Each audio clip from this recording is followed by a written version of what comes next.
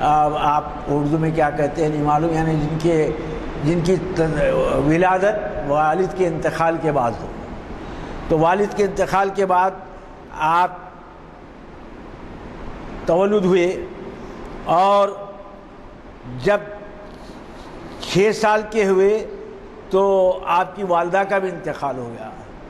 پھر آپ کے دادا عبد المطلب نے آپ کی پرورش کی، اور جب دادا بھی انتقال کر گئے اور جب آپ کی عمر 11 سال کی تھی تو چچا ابو طالب نے آپ کی پرورش کی.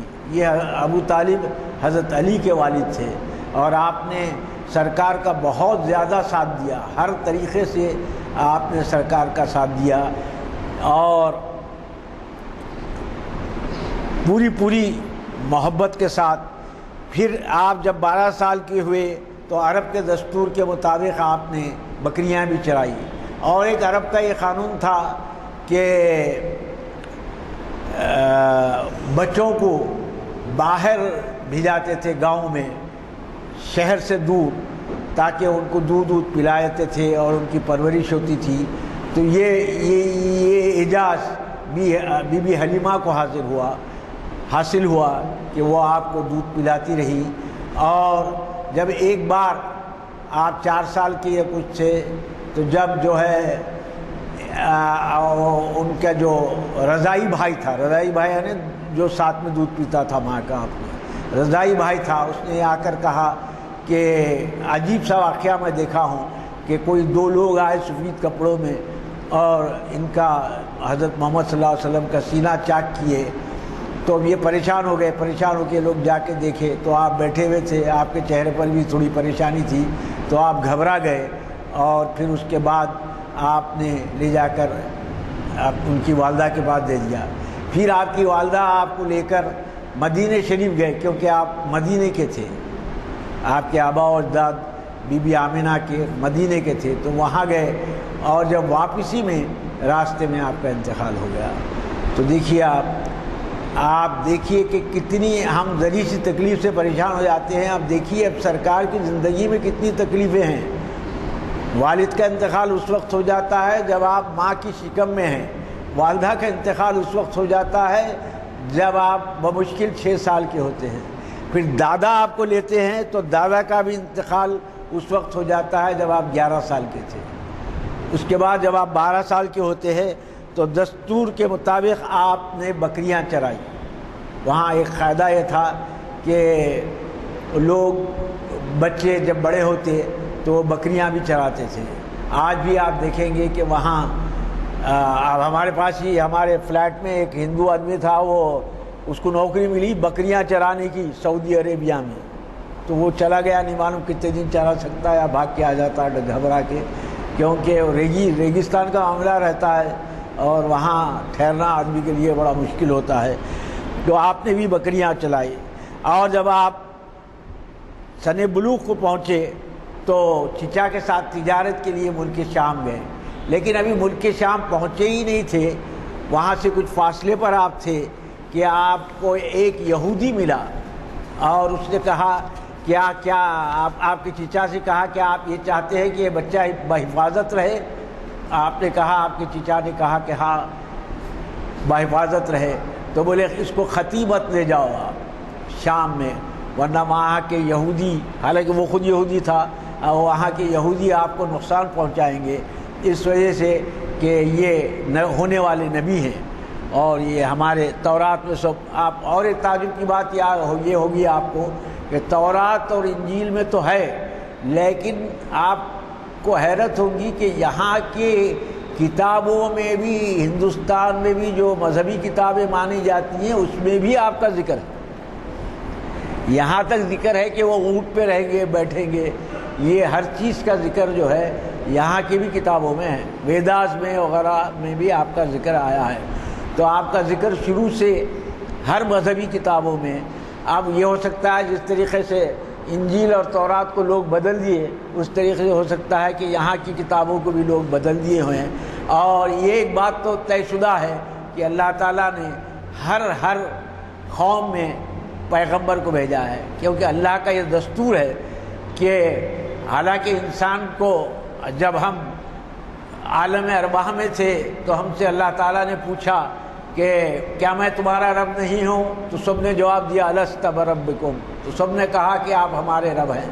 ہم سب جانتے ہیں اور ہمارے دل میں بھی یہ بات ہے کہ کیا سچ ہے اور کیا جھوٹ ہے، لیکن اس کے باوجود اللہ تعالیٰ آپ کو امتحان لینے سے پہلے اللہ یہ چاہتا ہے کہ آپ کے پاس پیغمبر بھیج دیں، آپ کو تمام چیزیں بتا دی جائیں اور اس کے بعد دیکھا جائے کہ کون عمل کرتا ہے اور کون عمل نہیں کرتا ہے۔ اور اس دوران میں آپ جب بڑے ہو گئے اور آپ جب امین کے لقب سے جانے لگے، لوگ آپ کو امین کہتے تھے، اور جب یعنی حالت یہ تھی کہ لوگوں کی اسلام آنے کے بعد بھی، اسلام آنے کے پہلے بھی لوگوں کی حالت یہ تھی کہ اپنی امانتیں آپ کے پاس رکھتے تھے، یعنی ان کو اس قدر دیانتدار اور ایماندار سمجھتے تھے کہ اپنی امانتیں بھی آپ کے پاس رکھتے تھے۔ تو آپ کی شہرت ہو گئی، تو اس طریقے سے بی بی ختیجہ ایک بہت زیادہ مالدار عورت تھی اور وہ تجارت کرتی تھی، اور ان کے 2 شوہروں کا انتقال ہو چکا تھا۔ پھر یہ ایک ہمارے ہندوستان میں ہم آنے کے بعد ہوتا یہ ہے کہ میں بیچ میں اس وجہ سے کہہ رہا ہوں کہ ہم کو تھوڑی، آپ یقین مانیے ایک بعض جوان بچیاں جو ہوتے ہیں اتفاق سے ان کے شوہر کا انتقال ہو جاتا ہے تو ہمارے پاس پھر اس کی شادی نہیں کراتے، حالانکہ یہ ایک فطری چیز ہے، کرانا چاہیے، لیکن ہم چونکہ ہم پر ہندوستانی ماحول کا اثر ہے تو ہم نہیں کراتے، لیکن عرب میں یہ دستور نہیں ہے۔ تو وہاں ہوا یہ کہ بی بی ختیجہ کے پہلے شوہر کا انتقال ہوا، دوسرے شوہر کا انتقال ہوا، دونوں شوہروں سے آپ کے 5 بچے تھے، لیکن آپ نے جب کاروبار کے لیے اپنے غلام کے ساتھ آپ کو شام بھیجا تو آپ نے اس قدر دیانتداری کے ساتھ کاروبار کیا اور اتنے اچھے طریقے سے کاروبار آپ نے کیا کہ لوگ جب آنے کے بعد غلام سے انہوں نے تفصیل پوچھی تو غلام نے کہا، اور پھر وہاں سے جو مال لائے تھے یہاں بھی کافی منافع سے بکا، تو آپ کی دیانتداری وغیرہ سے آپ اتنی خوش ہوئے کہ آپ نے خود پیغام بھیجا۔ دیکھیے اب ہندوستان میں تصور بھی نہیں کر سکتے کہ کوئی عورت جو ہے خود پیغام بھیجے گی، لیکن آپ نے خود پیغام بھیجا اور سرکار نے اس پیغام کو قبول لیا، اور سرکار کی عمر اس وقت 25 سال تھی اور بی بی ختیجہ کی عمر 40 سال تھی، اور آپ کو جتنی اولادیں ہوئی وہ بی بی ختیجہ کے توسط کے سے ہی ہوئی، اور ایک باقی وہ ایک اور ایک زوجہ سے ہوئی، ایک ہی لڑکا جو اس کا بھی انتقال ہو گیا۔ ابو القاسم اس وجہ سے کہتے ہیں کہ آپ کے ایک بچے کا نام بھی قاسم تھا، اس کا بھی انتقال ہو گیا، اور آپ کے 4 بیٹیاں تھے۔ اب بہت سے لوگ کو چونکہ حق سے بی بی فاطمہ رضی اللہ عنہا کا نام معلوم ہے تو ہم بھی یہی غلطی کرتے ہیں بہت سے لوگ کہ شاید ایک ہی آپ کی بیٹی تھی، حال 4 بیٹیاں تھے۔ یہاں بھی دیکھیے آپ تکلیف، یعنی سرکار کتنی تکلیف اٹھائے ہیں یہ دیکھ لیجئے آپ، حالانکہ اللہ کے سب سے چہیتے بندے ہیں، رحمت للعالمین ہیں، لیکن آپ کے 2 بیٹیاں ایک کے بعد ایک حضرت عثمان کے رضی اللہ تعالی عنہ کے نکاح میں دی گئی، ایک کے بعد ایک، دونوں آپ کی زندگی میں ہی انتقال فرمائیں۔ اور ایک بیٹی جب آ رہی تھی راستے میں، جب ہجرت کر کے آ رہی تھی تو کسی نے برچھا ورچھا مارا، پھر وہ اتنا سفر طے کر مدینے میں آئی اور آپ کے گود میں جان آفری کے سپرد کر دی۔ اور پھر بی بی فاطمہ بھی حضور کے انتقال کے 6 مہینے کے بعد آپ کا بھی انتقال ہو گیا، اور جو نسل چلی یعنی جو سید لوگ ہوئے ہیں وہ بی بی فاطمہ کی اولاد سے ہیں۔ اسی وجہ سے دیکھیے یہ کافر لوگ جو ہے سرکار پہ یہ کہتے تھے کہ اب ان کے کوئی بچہ نہیں ہے، کوئی لڑکا نہیں ہے، اب یہ جو ہے ان کا نام و نشان مٹ جائے گا۔ تو جب اللہ تعالیٰ نے یہ آیت، یہ سورہ نازل کیا، انا اعطیناک الکوثر فصلی لربک وانحر وان شانئک ھو الابتر، یعنی دوسرے لوگ وہی تباہ ہو گئے، برباد ہو گئے۔ آپ دیکھیے کہ آج سید لوگ پوری دنیا میں پھیلے ہوئے ہیں، اللہ تعالیٰ نے بی بی فاطمہ کی اولاد حضرت امام حسن، حضرت امام حسین، حالانکہ کربلا کا واقعہ ہے، یہ محرم کا زمانہ ہے، اس کے باوجود اتنے لوگوں کے شہید کرنے کے باوجود پھر بھی جو ہے آپ کی نسل چلتے رہی اور آپ کی آواز، اور کہہ رہے تھے کہ آپ کا نام لیوا کوئی نہ رہے گا، لیکن آج آپ دیکھ لیجئے کہ دنیا میں چونکہ اوقات مختلف ہوتے ہیں تو 24 گھنٹے جب اذان کی آواز گونجتی ہے تو ساتھ میں سرکار کا نام بھی گونجا جاتا ہے۔ اور جو بی بی خدیجہ نے جس غلام کو بھیجا تھا اس کا نام محسرہ تھا، اور جیسا کہ میں نے کہا کہ آپ کو ایک لڑکا قاسم پیدا ہوا، اسی وجہ سے آپ ابو القاسم کہلائے، اور آپ کی بیٹیوں کا نام تھا Bibi Zainab, Bibi Kulsoom, Bibi Ruqayya اور بی بی فاطمہ، اور جب تک بی بی خدیجہ بقید حیات رہی آپ نے دوسرا نکاح نہیں کیا۔ جب آپ 40 سال کے ہوئے، 40 سال کے ہونے کے پہلے آپ کیا کرتے تھے، کئی دن کا کھانا لے کر آپ غار حرا میں چلے آتے تھے اور وہاں سوچ میں بیٹھے رہتے تھے کہ میں کیا کروں، میں اللہ کیا ہے، کدھر ہے، یہ تمام چیزیں آپ سوچتے رہتے تھے۔ اسی وجہ سے ابھی آپ نے سنا کہ والضحیٰ واللیل، ابھی پڑھے، اس میں بتایا گیا ہے کہ کیا ہم نے آپ کو، یعنی آپ فکر میں تھے، آپ کو صحیح راستہ بتا دیا، آپ یتیم تھے، آپ کو دیا، پھر آپ کو پیسے کی تکلیف تھی، پھر آپ کو پیسے بھی دیے، لہذا فقیر کو وہ نہ کرو، یتیم کو یہ نہ کرو۔ ابھی آپ جو سورہ مولوی صاحب پڑھے اس میں بتایا گیا ہے، تو یہ پڑھتے رہتے تھے وہاں غار حرا میں، سرکار سوچتے رہتے تھے کہ کیا ہے، کیونکہ جب تک حضرت ابراہیم کی، یہ ضرور ہے کہ آپ 40 سال میں بھی کبھی نعوذ باللہ نہ بتوں کی پوجا کی، نہ کوئی غیر غلط کام کیا، نہ بتوں کی پوجا کے بعد جو بکرے اونٹ وغیرہ ذبح کرتے تھے، نہ کبھی آپ نے ان کو کھایا، کوئی نہ شراب پی، کوئی غلط حرکت آپ سے، اللہ تعالیٰ نے آپ کو ہر چیز سے محفوظ رکھا۔ یہاں تک کہ ایک بار رات میں وہ لوگ کہانیاں بولتے تھے، جیسا آج ہم لوگ ٹی وی دیکھتے ہیں رات کے 2 بجے تک اور پھر فجر میں اٹھنا تکلیف دہ سمجھتے ہیں، اس کی وجہ یہی ہے کہ اس زمانے میں بھی لوگ رات بھر جو ہے کہانیاں قصے بولتے تھے۔ تو ایک وقت آپ ایسی جگ جا رہے تھے تو اللہ تعالیٰ کی شان دیکھیے کہ اللہ تعالیٰ نے آپ پر نیند طاری کر لی اور صبح ہی آپ کی آنکھ کھلی، یعنی اللہ اس سے بھی محفوظ کر لیا آپ۔ تو جب آپ ایک دن اللہ تعالیٰ نے حضرت جبریل علیہ السلام کے ذریعے سے آپ کے پاس وحی بھیجی، پہلی وحی جو آئی تو وہ قلم کے تعلق سے ہی ہے، دیکھیے آپ، اور آج ہم علم کو جو ہے پیچھے ڈال دیے ہیں، اور کبھی ہمارے پاس یہ تصور نہیں تھا، جب تک عربوں کی حکومت تھی یہ تصور نہیں تھا کہ دینی علم الگ ہے، یہ دنیائی علم الگ ہے۔ آپ پڑھیے، بعض انگریزوں کی کتابیں بھی پڑھیے، آپ کو معلوم ہوگا کہ کافی چیزوں کی ایجاد کر، پہلے اسپین میں یونیورسٹی ہوتی تھی اور لوگ وہاں جاتے تھے یورپ سے اسپین میں پڑھنے کے لیے جب مسلمانوں کی حکومت تھی۔ یہ جو تصور ہمارے پاس آیا یہ بعد میں آیا کہ دینی علم الگ ہے، دنیائی علم الگ ہے، ورنہ الجبرا کے موجد ہمارے لوگ، کئی چیزوں کے موجد، اور آپ کے یہ خون دوڑتا ہے، یہ تمام چیزیں سب بتانے والے مسلمان ہی سائنٹسٹ تھے، بڑے بڑے سائنٹسٹ تھے۔ تو آپ دیکھیے کہ آپ جب آیا پیغام، جب فرشتہ آیا، حضرت جبریل تشریف لائے تو آپ کو بڑی پریشانی ہوئی، اور آپ گھر میں بڑی ہیبت کے عالم میں آپ گھر میں آئے۔ تو دیکھیے اصل چیز یہ ہوتی ہے کہ میں کیسا انسان ہوں، یہ آپ اگر بول دیں تو کوئی بڑی بات نہیں ہے، اچھا ہوں، کیونکہ میں تو بظاہر شریف ہی رہوں گا آپ کے سامنے۔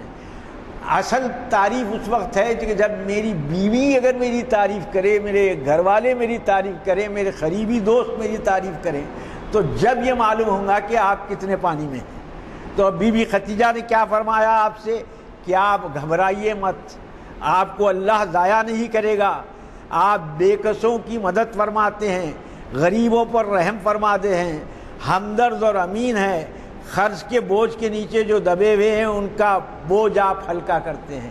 دیکھیے کون بول رہے ہیں؟ بی بی خدیجہ جو آپ کے ساتھ 15 سال ازواجی بندھن میں بنے ہوئے تھے، تو آپ سے زیادہ بہتر کون جان سکتا ہے؟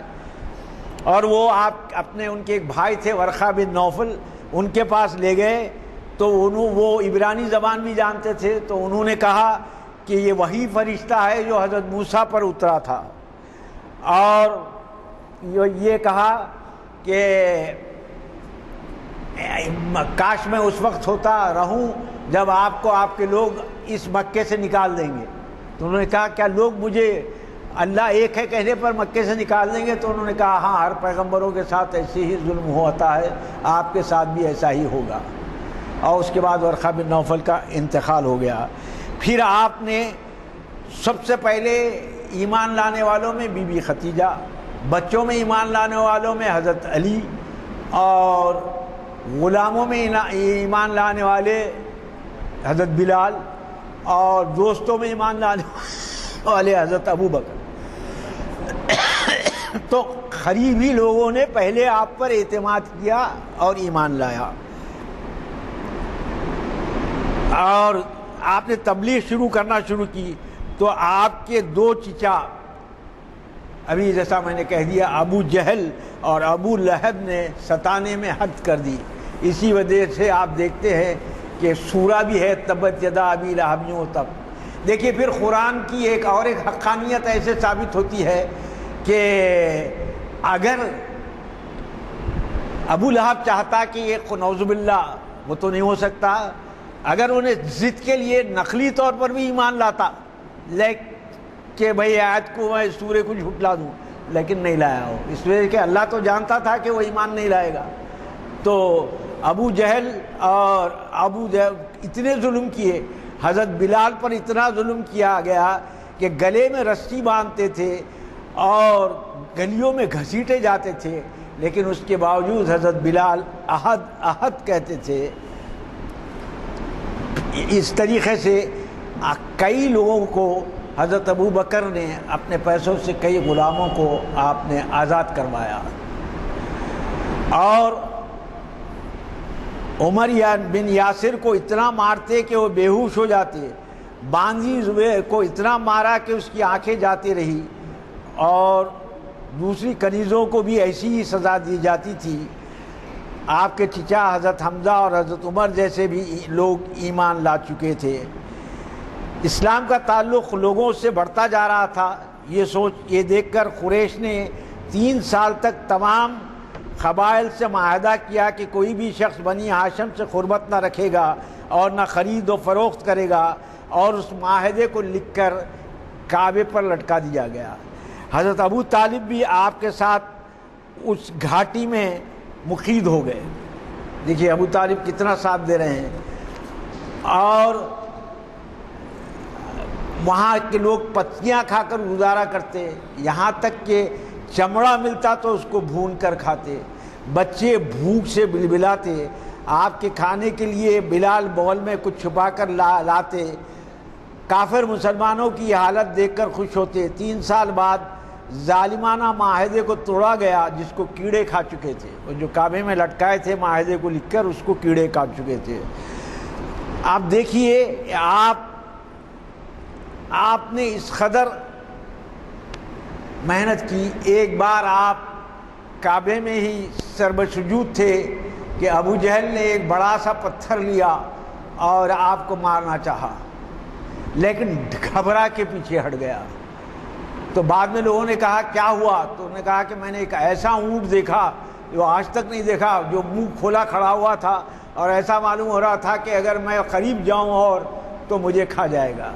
تو دیکھیے اللہ تعالیٰ، بعد میں بھی اللہ تعالیٰ نے فرمایا تھا، شروع میں صحابہ سرکار کی رکھوالی کرتے تھے، لیکن بعد میں اللہ تعالیٰ نے فرما دیا کہ ہم آپ کے نگہبان ہیں، تو بعد سرکار نے وہ نگہبانوں کو بھی ہٹا دیا۔ تو پھر آپ کے ساتھ دشمنوں کا ایسا معاملہ رہا کہ آپ کو مکے سے مدینے کی طرف ہجرت کرنے پر مجبور کیا گیا۔ مسلمانوں کو یثرب مدینے کو پہلے یثرب کہتے تھے، امن کی جگہ مل گئی، لیکن انہیں اپنے تمام مکانات، سامان، زر و زیور، ہر چیز کو چھوڑ کر جانا پڑا. اور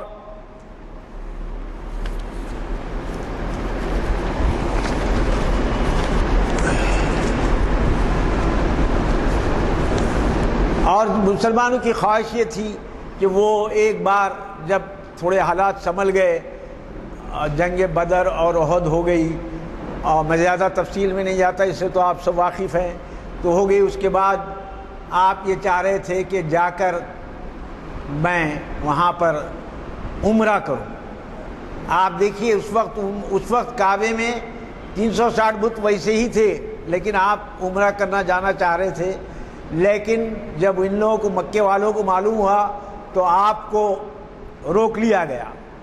اور اس کے بعد صلح حدیبیہ ہوئی، جو بظاہر مسلمانوں کے خلاف معلوم ہوتی تھی. حضرت عمر رضی اللہ تعالیٰ عنہ نے کہا کہ سرکار، کیا ہمارا دین حق پر نہیں ہے؟ کیا ہم حق پر نہیں ہیں؟ کیا ہمارا دین سچا نہیں ہے؟ سرکار نے کہا سب کچھ صحیح ہے، لیکن اللہ تعالیٰ کی یہ حکم ہے، اللہ تعالیٰ کا یہ حکم ہے. اس کو اللہ تعالیٰ فرماتے ہیں کہ یہ تمہاری فتح ہے. اب آپ کو تعجب ہوگا کہ بظاہر ایسا معاہدہ تھا کہ مکے سے اگر کوئی مدینہ آ جائے مسلمان ہو کر تو اس کو واپس بھیجنا پڑے گا، لیکن مدینے سے کوئی مکہ چلے جائے تو اس کو واپس نہیں بھیجنا پڑے گا. ایسی کئی شرطیں تھیں جو بظاہر مسلمانوں کے خلاف نظر آتی تھی، لیکن اس کے باوجود اللہ تعالیٰ کہتا ہے کہ یہ تمہاری کھلی ہوئی فتح ہے. اس کا نتیجہ یہ نکلا کہ اب مکے سے لوگ آنے لگے، امن و امان قائم ہو گیا، اور لوگ ایک ادھر سے ادھر آنے لگے، ادھر سے ادھر جانے لگے، تو کافی لوگ مسلمان ہوئے. اس کے بعد ان لوگوں نے 10 سال تک کے لیے صلح حدیبیہ تھا، لیکن ان لوگوں نے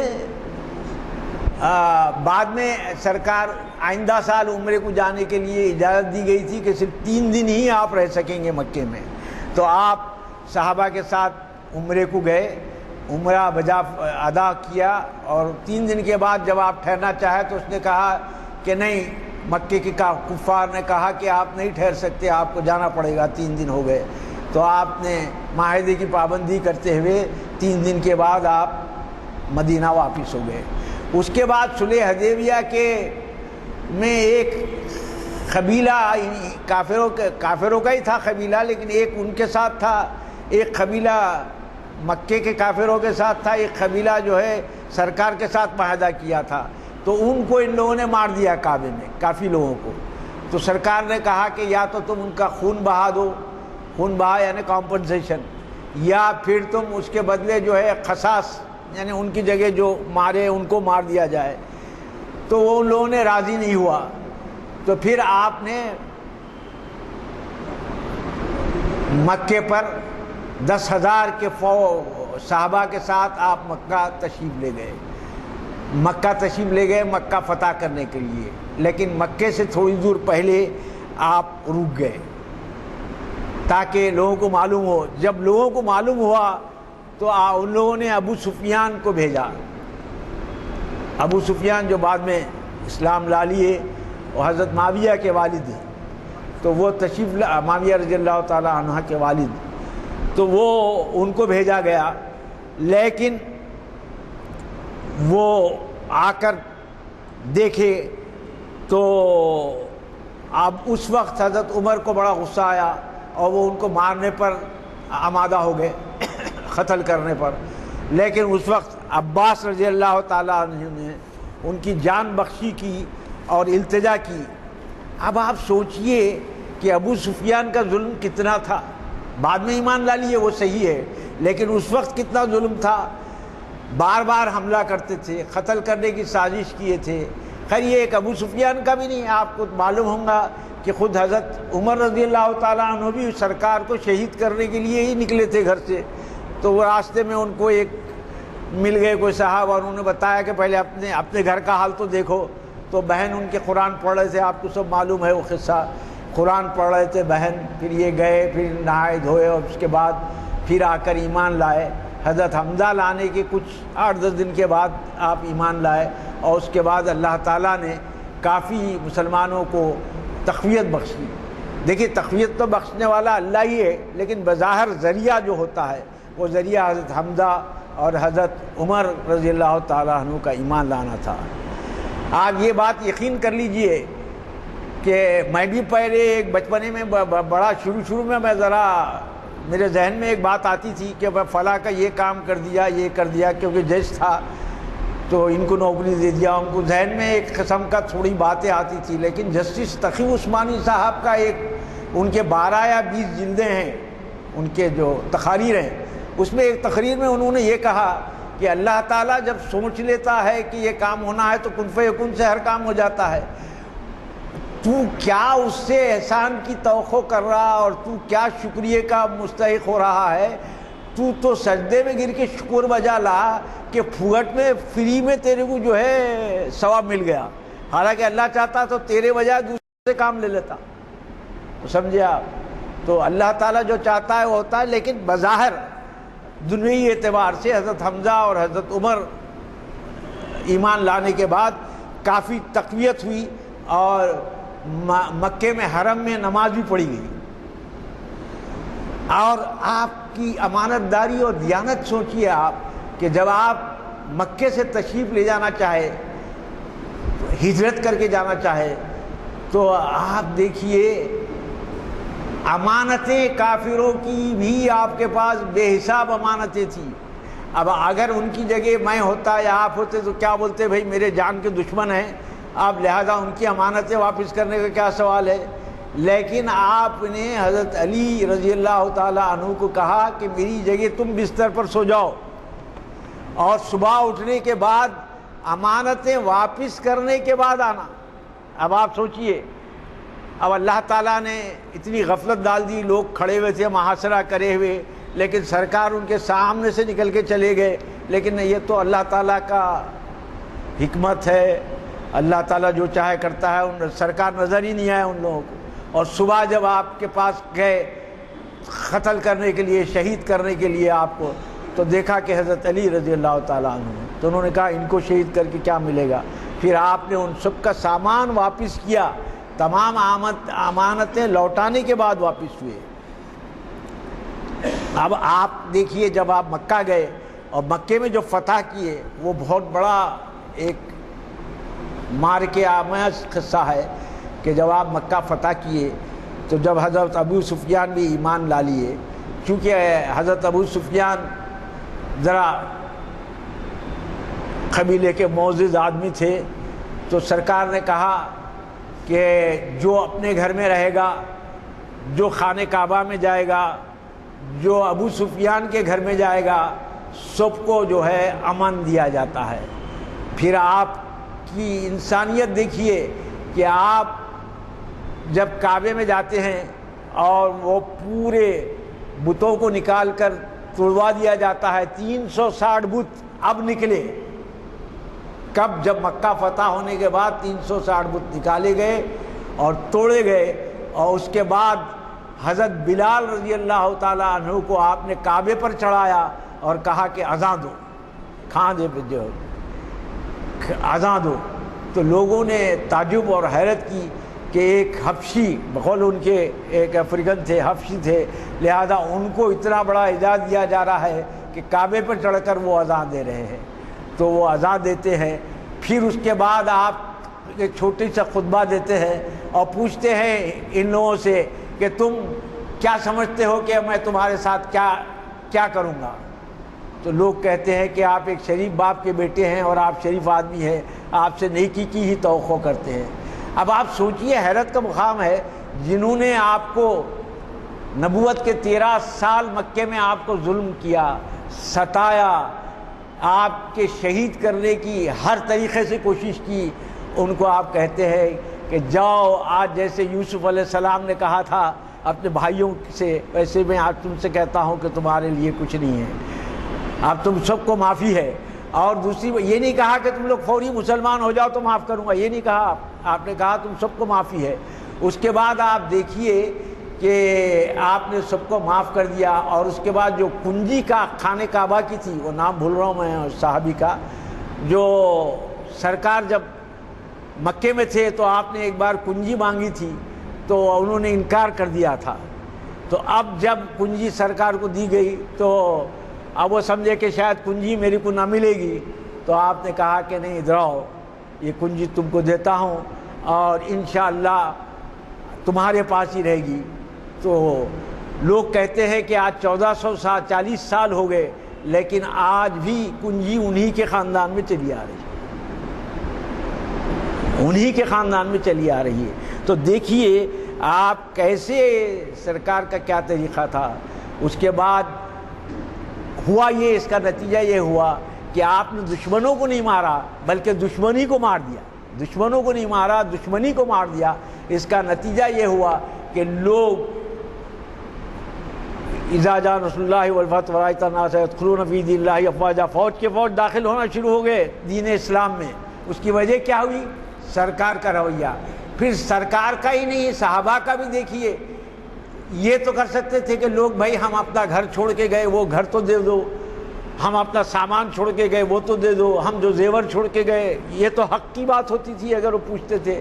لیکن نہ حضور نے پوچھا نہ کسی صحابی, چونکہ حضور نے نہیں پوچھا تو کسی صحابی نے بھی نہیں پوچھا.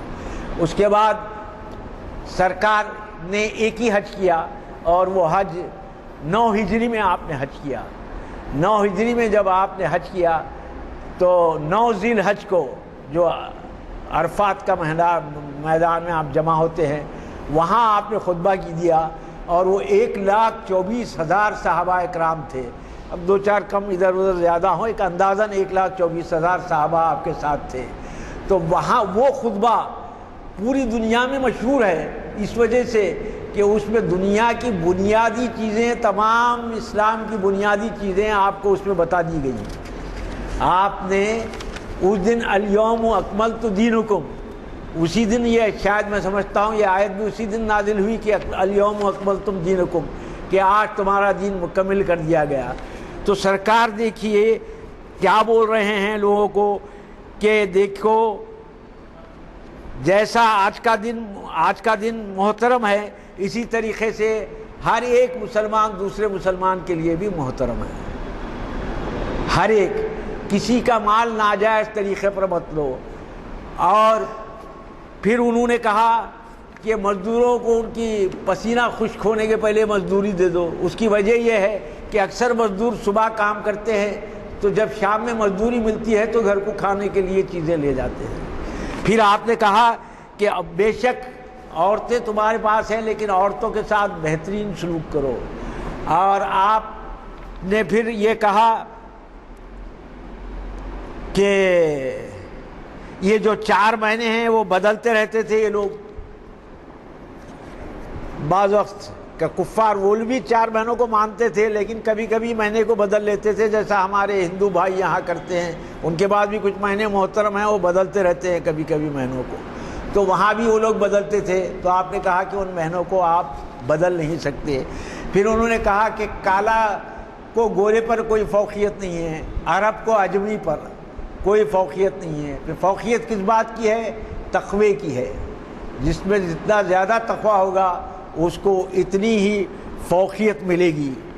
پھر آپ نے کہا کہ اب میرے بعد کوئی پیغمبر نہیں آئے گا, میرے بعد کوئی پیغمبر نہیں آئے گا, لہذا اب تم کو جو ہے اسی دین پر چلنا ہے. ایسا نہ ہو کہ میرے جانے کے بعد آپ دین سے پلٹ جاؤ. پھر آپ نے کہا کہ سود کو اللہ تعالیٰ نے حرام کر دیا ہے. پھر آپ نے کہا کہ سب سے پہلا سود میں کس کا؟ عباس رضی اللہ تعالیٰ عنہ کی خاندان کا مانوانا. تو یہ جو لوگوں کا تصور ہے کہ صرف غریب لوگ کھانے کے لیے لیتے تھے, ایسا نہیں ہے. کاروبار کے لیے بھی یہ لوگ سود پہ پیسے لیتے تھے.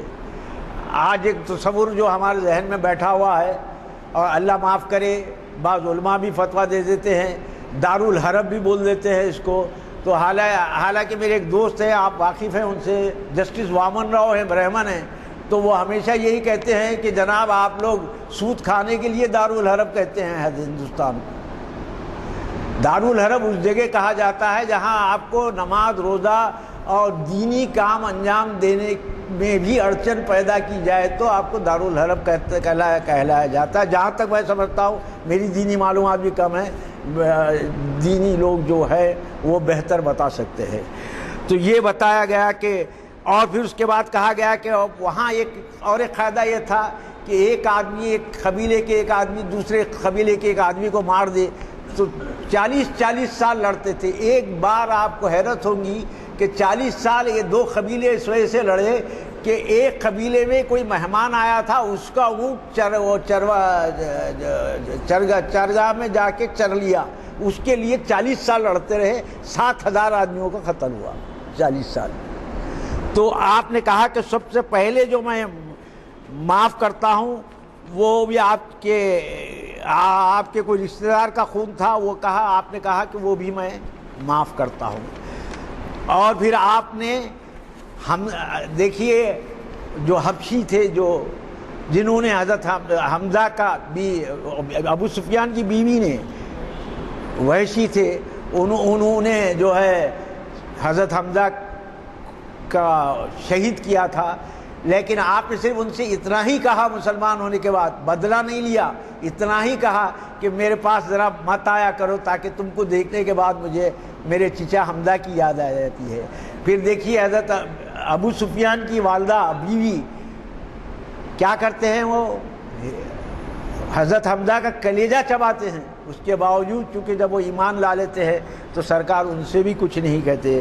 تو یہ جو خطبہ ہے وہ خطبہ بھی جو ہے ایک بہت بڑی چیز ہے۔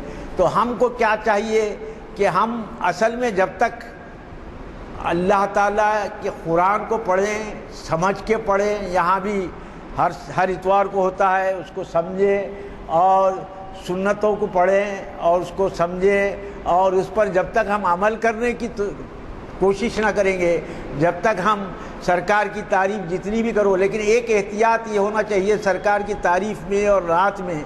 ایک صاحب سے میں نام نہیں بولتا، اور جب خطبہ دیے کچھ انداز کا اور لہجہ بھی غلط تھا، تو یہ ہے کہ وہ ہمیشہ ادب اتنا ہے کہ قرآن میں کہا گیا ہے کہ اگر تمہاری آواز سرکار کی آواز سے بلند ہو گئی تو تمہارے سارے اعمال اکارت جائیں گے۔ سارے اعمال میں نماز، روزہ، حج، زکوٰۃ سب آ گیا، یہ نہیں بولے کہ تمہارے سارے اعمال اکارت جائیں گے بولے۔ پھر جو ہے وہ یہودی چونکہ رانا کہتے تھے تو اس میں بھی انتقال ہو جاؤ بولنے کی مطلب سے بولتے تھے وہ لوگ، تو سرکار قرآن نے کہا انظر نہ کہو، یعنی آپ مجھ پر نظر فرمائیے۔ تو بڑی احتیاط کا تقاضا ہے کہ آپ کے تعلق سے جب بھی کوئی بات کرتے ہیں، بے شک ہدایت دینا اللہ کا کام ہے، آپ کا کام پہنچانا تھا، لیکن آپ کے ہزاروں معجزات ہیں جو اللہ تعالیٰ نے دیکھے۔ اور سب سے بڑا معجزہ جو تھا وہ کیرلا کا جو راجہ، وہ مسجد، آج لوگ یہ سمجھتے ہیں، ایک سیکنڈ صاحب، لوگ یہ سمجھتے ہیں کہ مسجد جو ہے سب سے پہلی مسجد جو ہے وہ کیرلا میں ہے، اور بنانے والا کون ہے؟ راجہ ہے۔ وہ راجہ نے شق القمر کا واقعہ دیکھا اپنے آنکھوں سے، اور اس کے بعد پوچھا کہ یہ کیسا ہوا، پھر وہ گیا، ایمان لایا، آیا اور مسجد بنایا۔ آج بھی وہ مسجد کیرلا میں باقی ہے، اور سب سے زیادہ پہلے اسلام پھیلا یہاں نہیں، سندھ وغیرہ میں نہیں، سندھ وغیرہ میں تو بہت بعد میں آیا، سب سے پہلے کیرلا میں پھیلا۔ تو ہم کو چاہیے کہ ہم کیا کہہ سکتے ہیں، بعد از خدا بزرگ تو ہی، ہم اللہ رسول اللہ صلی اللہ علیہ وسلم کے تعلق سے کیا کہہ سکتے ہیں؟ اے اللہ، ہم یا صلی اللہ علیہ وسلم، یا ارحم الراحمین، یا حی یا قیوم برحمتک استغیث، اللہم صلی علی سیدنا محمد وعلی آل سیدنا محمد وبارک وسلم۔ اے اللہ تو ہم کو قرآن پڑھ کر سمجھنے کی توفیق عطا فرما، اے اللہ ہم کو سنتوں پر چلنا آسان فرما دے، اے اللہ ہماری جان ایمان پر جائے، اے اللہ ہم کو، ہماری اولاد کو، اللہ ہمارے پورے تمام مسلمانوں کو ایمان پر چلنے کی توفیق عطا فرمائیں۔ آج جو مسلمان بھائی پریشانیوں میں پڑے ہوئے ہیں، اللہ ان کے پریشانیوں کو دور فرمائیں، اے اللہ ان دعاؤں کو اپنے رحم و کرم سے اے اللہ قبول فرمائیں۔ یا ذا الجلال والاکرام، یا ارحم الراحمین، یا حی یا قیوم برحمتک استغیث، اللہم صلی علی سیدنا محمد وعلی آل سیدنا محمد وبارک وسلم۔